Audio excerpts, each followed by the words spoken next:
pag pinag-uusapan yung mga contact tracers natin dahil talagang nakaatang sa DILG ito, Yusek Adinio, sir, yung pagpapamahagi na o yung pagkukuha ng mga contact tracers. So far, kumusta ho ang campaign dito ng DILG?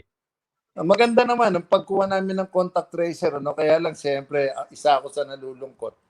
Opo. Sana ang na-priority diyan yung mga tiga at barangay. Yung ating mga barangay health worker, yung ating mga ano kasi meron pang ano yan educational attainment. Pero Opo. kung lang na ano yan, kasi siyempre ikaw tatanungin kita. Sa barangay mo, sino nakakaalam lahat ng terrain, iskinita, karsada? Sino nagkakakilala diyan? 'Di ba? At the end of the day, yung mga contact tracer ng mga professional na kinuha, bababa sa barangay, magpapasama kay kapitan, sa tanod, sa barangay health worker, sa mga POC leader natin.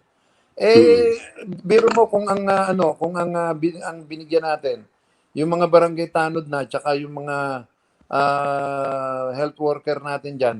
Di siyempre kaya pang hawakan ng DILG 'yan. Kahit na walang sweldo yan. Pwede namin kuhanin ng record kung sino sa barangay nyo. Dahil kami nagsusupervise sa kanila, may bayad o wala. Diba? So yun lang, natin, kung talagang sana na itulong na lang. Pero anyway, nandyan na yan. So be it. At, kasi ako, kaya kong utusan lahat ng kapitan na yung kanilang contact tracer palakasin. Yan naman ang ginagawa namin. Merong augmentation ng ating kabaranggayan sa contact tracer.